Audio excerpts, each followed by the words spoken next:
masa Nabiullah Sulaiman alaihi salam, malaikat Malik Maut gejak ziarah Nabiullah Sulaiman.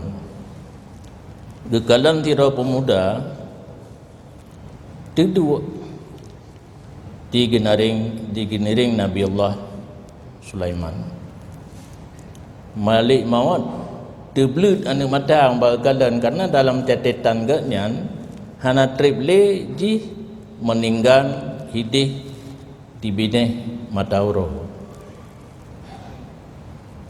Sedangkan ji mentang hino pesawat akan dipakai untuk ipa ke di bak Matauro. Pesawat kalau benar padanya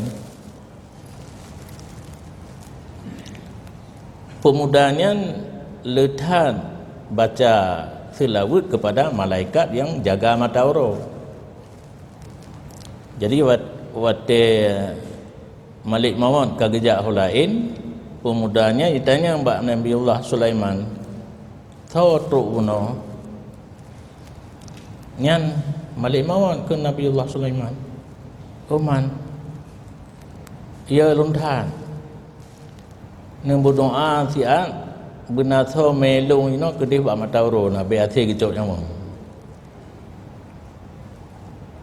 kun Nabiullah Sulaiman bak malaikat yang jaga Matauro nejak kena siat necok pemudanya nang pupa sajandro ko yoi ke mati juga.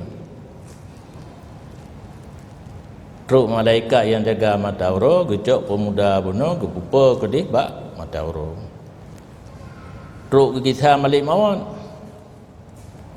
kedhe le malaikat di Nabiullah Sulaiman, hai drone gura tak kepun nak beli tu pemuda buno kaya je cuma nyohoi ka kayu pupa roi ke dia bak Matauro.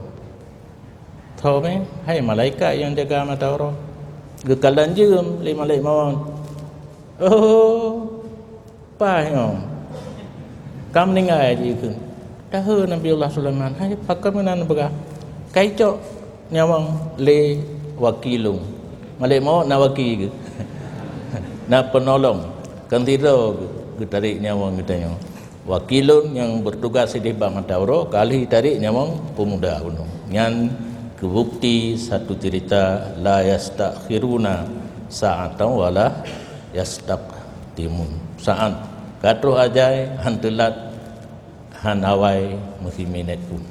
Padahalnya hal yang mustahil pada fikir itu hanangan terbang tapi nak cara lagi yang kagak atu oleh Allah hanjit misu.